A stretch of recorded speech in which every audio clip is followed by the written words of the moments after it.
What's up, YouTube? It's that painter guy. On this episode, we're gonna go over this vintage electric Fortec. Um, it's not stock.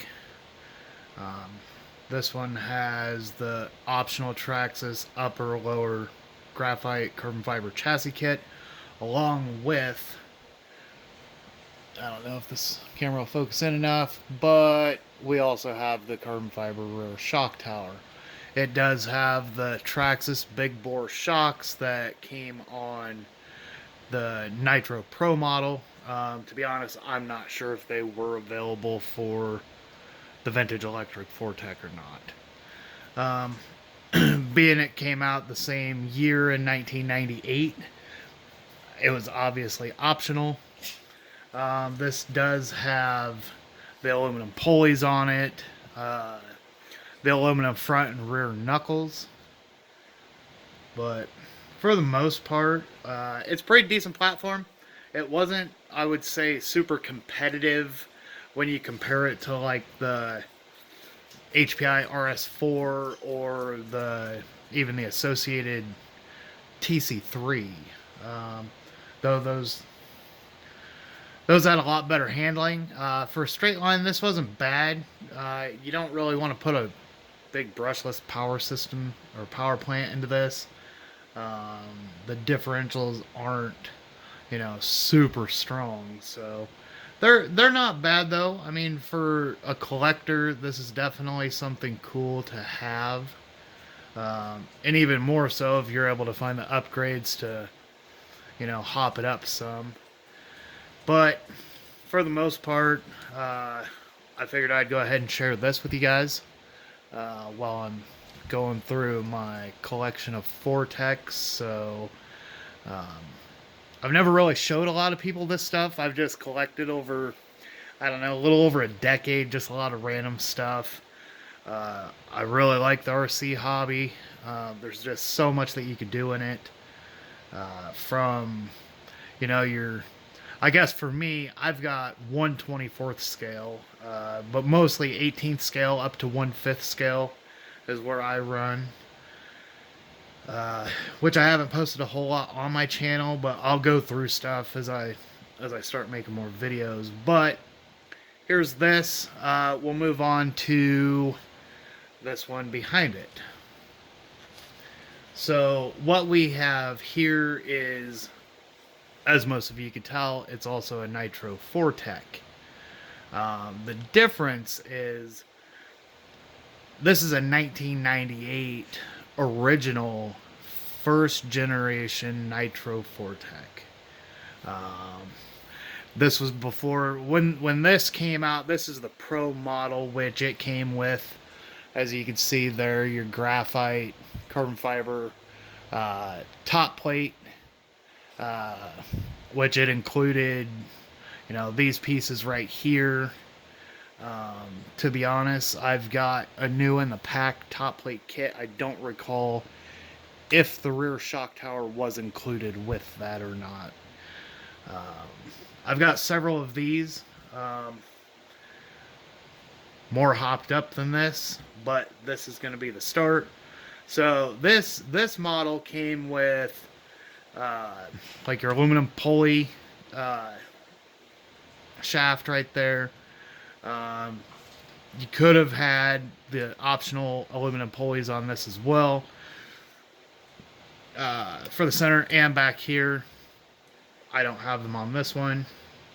Uh, these came with the titanium Lunsford uh, turnbuckles, as well as the titanium hinge pins. It does have ball differentials in these, whereas like your 2.5 model did not have, nor did the 3.3. These came with the big bore shocks, quote unquote, Traxxas big bore shocks for the Vortex. Um, oh, while I'm thinking about it, one thing I didn't mention with this vintage electric is it has the aluminum yokes inside and out, front and rear. Just thought I'd throw that out there real quick. But back to this. So these had a blue hub. There's a lot of people out there with pros that are like, oh yeah, it's a pro, but it's not. And one telltale thing is the hub. The hub on the Pro was blue on every single Pro, whereas they were not. They were silver on your normal models, uh, which isn't a big deal. It's just one of them things that, hey, this was actually a blue part.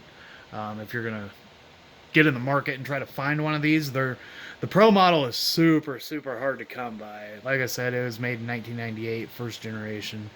And to find one of these is pretty tough. But this as well has the the graphite carbon fiber rear shock tower. Um, but it's pretty much stock. Uh, I couldn't tell you how long ago I had acquired this. 10 years maybe. Uh, but it's been lightly ran at one point in its time. Um, these came as a kit. They weren't put together out of the box, so you actually had to put each individual piece together, which I thought was really cool. There's a few kits that I have built. I always thought that that was the best way to go about it, was buying a kit and then you could assemble it yourself. You'll learn how to do all of the maintenance yourself. Plus, you get to add, whatever cool stuff that you want. As far as your own electronics, your own engine, especially if it's Nitro, obviously with electric. If it was a kit, you had, your own motor, speed control, servo, whatever.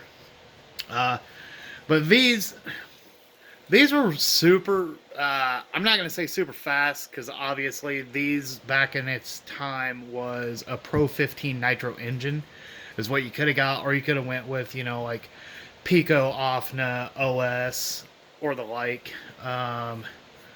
But for what it is, the Fortec in general is a pretty solid platform. It wasn't for handling, it kind of lacked there. It was kind of a slouch in handling. Straight line speed, these things were pretty impressive. Being slower, sure, you could probably handle it a little better.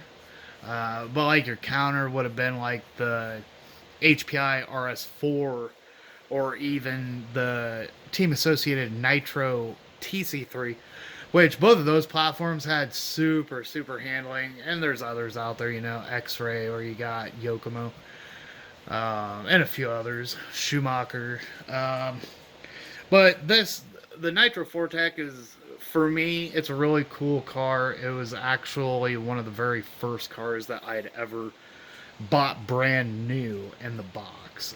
Not this one particularly. It happened to be the 3.3 model at a later date, but it's always just been a really cool car for me. But yeah, I just thought I'd share that with you guys. For some people, didn't even know that the Pro model existed, or knew about carbon fiber parts that were ever available, or the titanium pieces, the big bore parts, the ball diffs. That's just some stuff that, I don't know, most people that get into a Nitro Fortec don't even think anything of. Um, but yeah, I just thought I'd share that with you guys. Thanks for watching. Stay tuned, and I will post more within the near future. Thanks.